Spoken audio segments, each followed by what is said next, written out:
Boa. Agora vamos lá. Então, vamos falar sobre lesão labral e instabilidade. Para começar a falar sobre esse tema, que é um tema muito amplo e muito complexo, a gente fala um pouco da história, né? O primeiro relato de uma luxação do ombro, datado no primeiro livro da humanidade. Primeira vez que esse ombro saiu do lugar, as pessoas já registraram que é uma coisa que incomodava bastante. A gente tem desde a época do Egito Antigo ali a primeira manobra de Cocker, que é uma tentativa de reduzir o ombro e colocar no lugar. Até registros disso na história. Em Hipócrates, em 460 a.C., ele já descreveu ali a anatomia, como que o ombro luxava, as direções principais, também relacionado aos primeiros procedimentos cirúrgicos, que na época ali não eram muito efetivos, né? Eles às vezes utilizavam ali queimar a pele por fora para a pessoa limitar a elevação do ombro. E tudo isso foi progredindo, né? Então, algumas manobras de redução antiga ali, alguns procedimentos cirúrgicos. Até que hoje a gente tem na literatura uma série de estudos recentes comparando as populações que luxam, falando também de reabilitação tanto em atletas, em pessoas aí que têm um estilo de vida cotidiano, que não fazem muita atividade física. Existem outros tipos de instabilidade que não relacionados a uma única direção, então o paciente ele vai luxar o ombro para várias direções. A gente tem também estudos em pacientes mais jovens e cada dia mais as pessoas começam antes no esporte para ter um desempenho melhor também. E tudo isso traz no nosso contexto atual aí uma série de dados aí para a gente tratar melhor nossos pacientes, né? Mas antes de falar sobre isso, falar sobre tratamento, a gente tem que entender a anatomia do nosso ombro, né? Por que é a articulação que mais luxa e por que isso acontece? Um paralelo que eu gosto de fazer é em relação à bola de golfe e a sua base, né, o tee, que é uma base inerentemente instável, né? Isso é uma balança. Para a gente ter uma articulação com tanta amplitude de movimento, a gente acaba abrindo mão ali da estabilidade. Então, para fazer elevação, abdução, rotação externa de uma maneira tão, né, ampla, a gente acaba tendo uma articulação que, por natureza, ela é instável.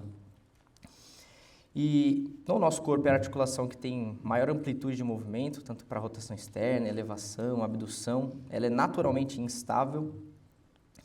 E a estabilidade ela é alcançada devido a alguns estabilizadores. A gente vai ter os estabilizadores estáticos e os dinâmicos, que a gente vai falar um pouco ali para frente. E entender a anatomia é importante para a gente saber como que a gente vai tratar esses pacientes. No sentido de abordar a parte óssea, abordar só a parte ali da cartilagem, a parte ligamentar. Então, falando dos estabilizadores passivos, a gente vai ter a anatomia óssea, né, a própria articulação, apesar de ser instável, ela garante um mínimo de estabilidade. A gente vai ter também o lábio da glenoide, que é uma fibrocartilagem ali que vai aumentar a profundidade da glenoide, vai aumentar esse contato e a gente consegue ter uma fixação também de alguns ligamentos. A gente vai ter a cápsula também, os ligamentos glenomerais. A cápsula ela também tem esse reforço em relação à estabilidade. A gente vai ter 3 ligamentos principais, o glenomeral superior, o médio e o inferior. E tudo isso junto vai fazer uma pressão negativa, né? Uma forma de empurrar a cabeça humeral contra a glenoide. Isso aumenta a estabilidade. Aqui uma imagem anatômica, aqui a gente consegue ver o ombro de lado aqui num plano mais sagital. A gente vê a cápsula que fica na região mais exterior. Ligamento glenomeral superior. Ligamento glenomeral médio, que garante essa estabilidade aí na região medial. E na parte inferior a gente tem esses 2 ligamentos que são bastante importantes, né? O glenomeral inferior, a banda anterior e a banda posterior. Eles são importantes principalmente aí na estabilidade quando o ombro está acima da linha da cabeça. E os estabilizadores dinâmicos é toda a parte muscular e que durante o movimento fornece uma estabilidade adicional. A gente vai ter os 4 músculos do manguito rotador, o supra, o infra, o subescapular e o redondo menor. E eles estão muito relacionados a essa estabilidade ativa. Então, uma das partes do tratamento não cirúrgico desses pacientes é realmente fortalecer e ganhar amplitude de movimento nos tendões do manguito rotador. A gente vai ter também os músculos escapulares e periescapulares. A gente vai citar o deltoide, o trapézio, o serrátil anterior. São músculos muito importantes ali para coordenar o movimento da escápula. Lembrar que a gente tem no movimento da nossa escápula, né? A escápula ela anda 1 e o nosso ombro anda 2. Então, se a gente tem uma escápula ali que não está funcionante, o ombro acaba piorando e acaba ficando mais instável, né? Além disso, a gente tem a cabeça longa do bíceps, que vai fornecer essa estabilidade mais anterior, né? Principalmente para movimentos acima da cabeça. Daí a gente lembra sempre dos atletas de arremesso, né? Principalmente pitchers e outros atletas que usam o ombro para fazer arremesso. Aqui uma imagem ilustrando ali toda essa parte muscular, supraespinal, o infra fica mais posterior, subescapular uma parte mais anterior. E todo esse conjunto de músculos que juntos formam esse intervalo rotador. Que aqui a gente consegue ver que esse intervalo rotador tem o bíceps na frente. Então, por isso que ajuda na estabilidade anterior. A gente entendeu um pouco da anatomia, a gente tem que falar sobre as definições. O que é uma luxação, o que é uma subluxação. Muitas vezes vocês vão ver que, passando num contexto de urgência, o próprio paciente ele não sabe, ele acha que às vezes uma luxação é quando ele bate um membro, né? Então é importante a gente saber para poder orientar direito. Então uma luxação, por definição, é algo que é confirmado por uma radiografia, ou o paciente precisa realmente colocar a articulação no lugar, ou então precisa de ajuda de um médico ou de um outro profissional para poder colocar a articulação no lugar. Ou seja, a articulação ela perdeu completamente a congruência articular. No caso de uma subluxação, é uma sensação de uma instabilidade, de uma luxação, né, que a articulação saiu do lugar, ela não necessariamente ela vai perder toda a congruência e ela vai ser reduzida espontaneamente. Então, não precisa de um raio-x para confirmar e nenhum outro tipo de exame de imagem. Já a instabilidade glenomeral, que às vezes muita gente acha que precisa ter episódios recorrentes de luxação, a gente sabe que são, na verdade, movimentos ali que a cabeça humeral e a glenoide elas acabam fazendo de maneira anômala, e isso vai gerar a sensação ou de luxação, que são os episódios que geralmente são mais visíveis, ou episódios de subluxação. Ambos podem fornecer tanto as lesões ali ligamentares, as lesões ósseas, né? E como manifestação clínica, principalmente além dessa instabilidade, o paciente pode referir dor para a gente. E a direção das luxações, né? Em relação à direção, a mais comum é a anterior. Mais de 90% das vezes, as luxações vão acontecer de maneira anterior, principalmente nesse trauma que acontece com o braço em abdução e rotação externa. E isso é muito comum em esportes, principalmente de contato, rugby, judô, esportes de luta em geral.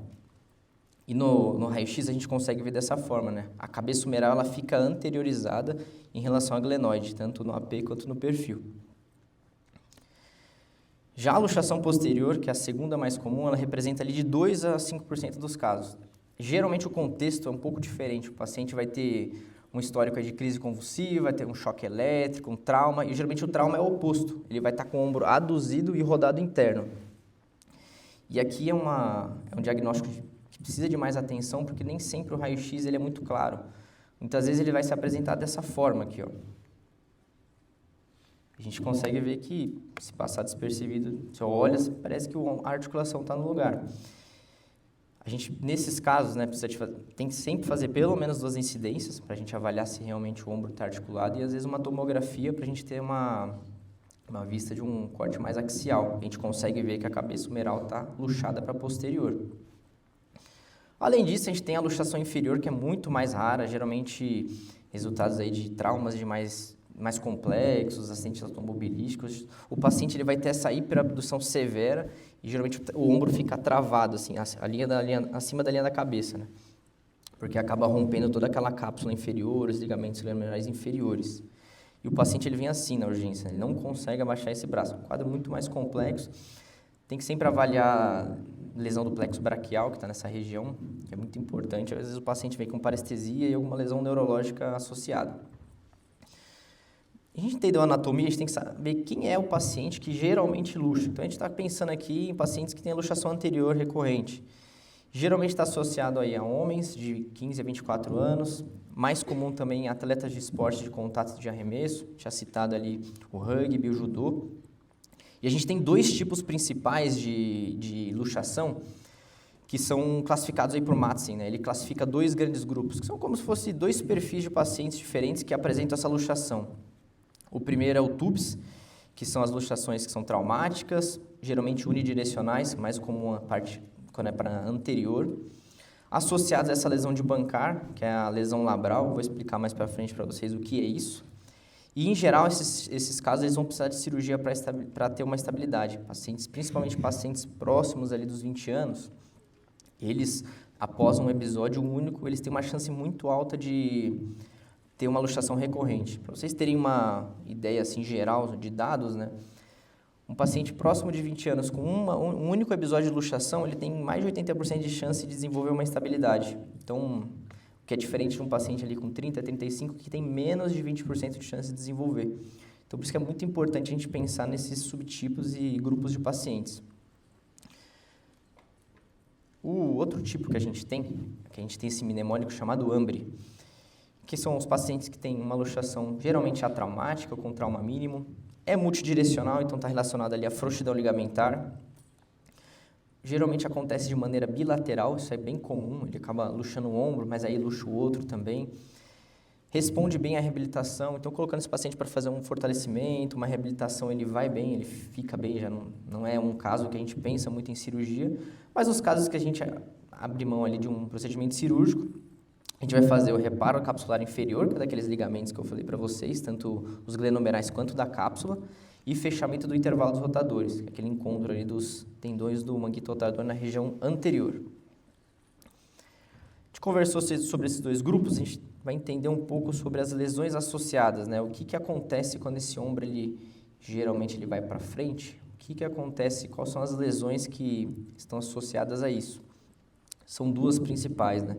Que é um dos temas da aula de hoje. Primeiro, essa lesão labral anterior, que é a lesão da cartilagem ali na região anterior. E essa lesão, essa falha óssea na parte posterior. O que acontece, né? O ombro, a cabeça humeral, ela vai para frente, ela impacta ali na região anterior da glenoide. E na hora da redução, acontecem essas duas lesões. Tanto a lesão labral, que ela fica nessa parte aqui mais anterior, que pode ser isolada, né? Uma parte mais ligamentar, ou pode acometer uma parte óssea.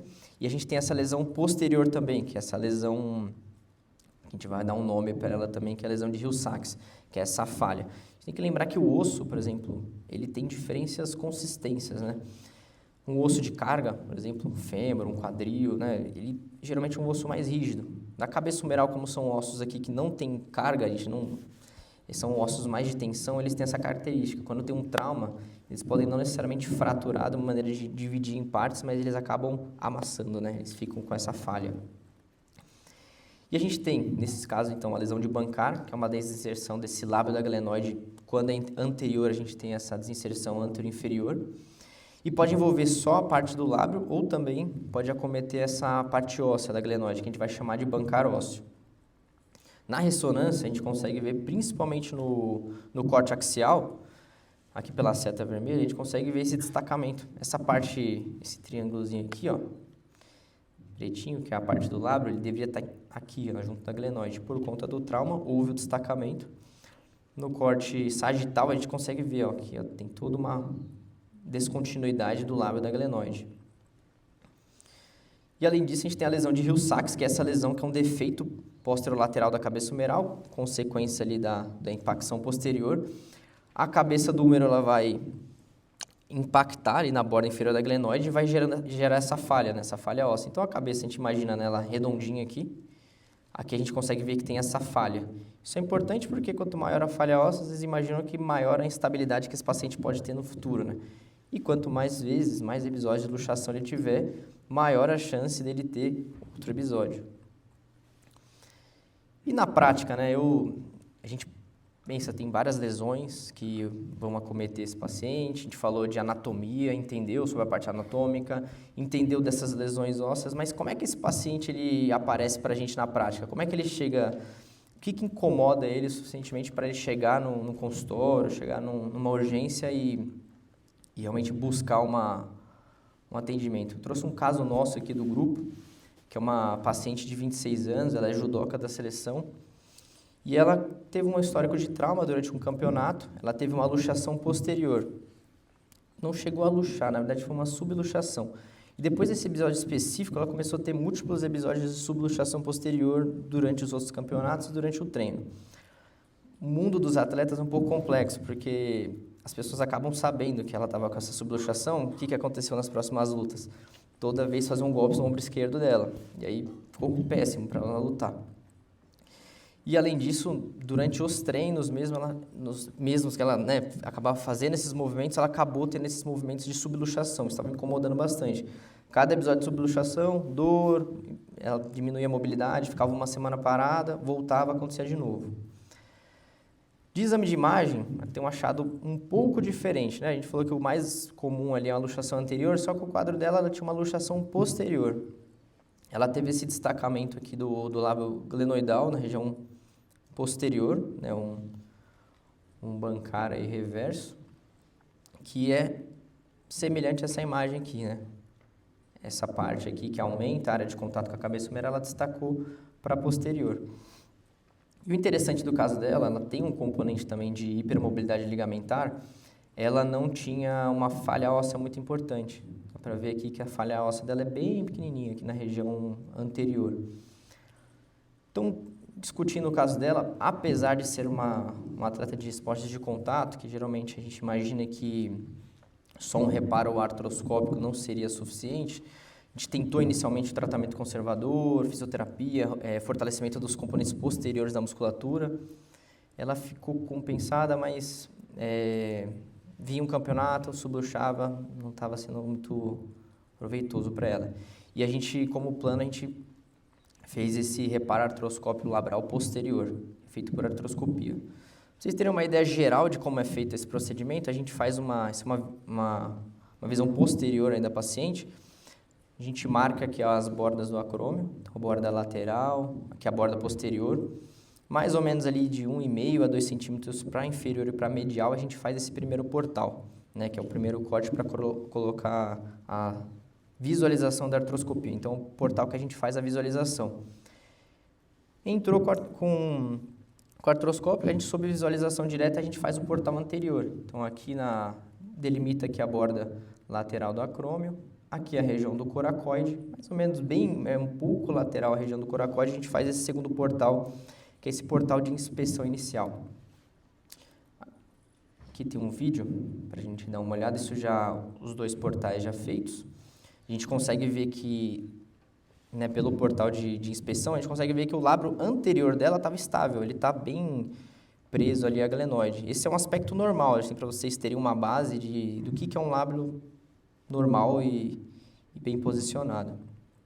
A gente fez essa inspeção inicial, a gente começou a fazer os outros portais de trabalho, a gente faz um portal anterolateral, que é logo ali, né, na região anterior da borda lateral do acrômio, é um portal de visualização. A gente tira a visualização de posterior, coloca essa visualização para anterior, e aqui uma diferença marcante para ela. O lábio glenoidal posterior, que era a lesão, totalmente destacado. A gente consegue ver aqui, ele está totalmente solto, não tem contato ali com a glenoide. Isso aumenta muito, com certeza, né, a chance dela ter esses episódios recorrentes de instabilidade, porque isso aí não cicatriza, cicatriza muito posteriorizado, não agrega muito na estabilidade. Depois disso, a gente posicionou 2 âncoras, que são aqueles parafusinhos com 2 fios. Aqui o que a gente tem no HC, a gente usa essas âncoras com 2 fios cada um. E a gente posicionou ela imaginando a glenoide como um círculo, né? Lembrar que é o ombro esquerdo, a gente posiciona em 7, 9 horas para ela. E cada um desses pontos, cada uma dessas âncoras, a gente deu 2 pontos. E aqui uma visão final com esses pontos e a gente já conseguindo ver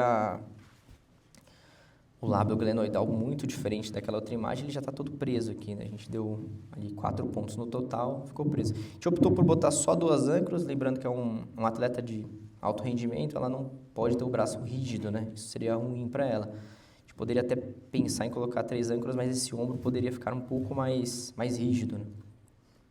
Então, aqui é uma visão final, né, dessa parte labral, ela bem, né, já firme e bem presa ali na glenoide. A gente falou dos aspectos técnicos, né, que eu acho que é bem interessante para quem já está na área, mas a gente vai falar agora dos aspectos mais... Tá bom, e aí? Como é que essa paciente ficou? Como que ela voltou a treinar? Quanto tempo eu libero? Quanto tempo de tipóia? Vou falar o que a gente geralmente faz com um atleta aqui de alto rendimento. Ela ficou 10 dias de tipóia. Pensar que um atleta desse é difícil, você falar para ele ficar tanto tempo, não vai ficar. E com 2 semanas a gente liberou ela para fazer fisioterapia. Você vê que no início, nessas 2 semanas, ela tem uma certa dificuldade, né? Ainda está até com os pontos aqui, os curativos. e com bastante dor, né, ganhando amplitude de movimento. Então, nesse começo na físio, a gente foca muito em analgesia, principalmente. Então, faz choquinho, infravermelho e foca também em ganho de amplitude. Com 4 semanas já é bem notável que a diferença que ela está em relação à amplitude, né? Já muito menos dor, já estava muito mais compensada, né? Assim, nas atividades do dia a dia já não tinha nenhum tipo de queixa já. E até então, sem nenhum episódio de instabilidade, sem nenhuma queixa, que era o principal para ela. Passado essas 4 semanas, né, ainda ela continuou fazendo a físio. Com 2 meses eu liberei ela para fazer alguns exercícios de fortalecimento já semelhantes à academia, só que eles fazem, eu pedi para fazer alguns exercícios para fortalecer ali a parte posterior da musculatura. Ela já fazia isso previamente, isso para tentar ter um componente daqueles estabilizadores dinâmicos, para não ter essa subluxação posterior. Então, com 2 meses, assim, não tinha dor, né? Isso desde o primeiro mês. Já começou a fazer um fortalecimento, já, a princípio, ali também, sem nenhum tipo de queixa, sem dor. Esse tempo que a gente deixa, né, estabilizando, de tipóia, é para que aqueles pontos que a gente deu na cirurgia, que eles consigam deixar o lábio bem posicionado e que aquilo favoreça uma cicatrização. Com 4 meses, eu liberei ela para treinos de solo e ela voltou a treinar, já fazendo quedas, já fazendo todos os tipos de movimentos relacionados ao esporte dela. É recente esse caso, então com 5 meses, foi agora, tem 1 mês, ela ganhou uma etapa do Brasileiro e ficou em primeiro lugar na Copa do Paraná de Judô. Tem em novembro agora a final do Brasileiro, que tomara que ela fique em primeiro de novo. É isso, pessoal. Trouxe um pouco do que a gente tem de parte teórica e também da parte prática para vocês. Obrigado.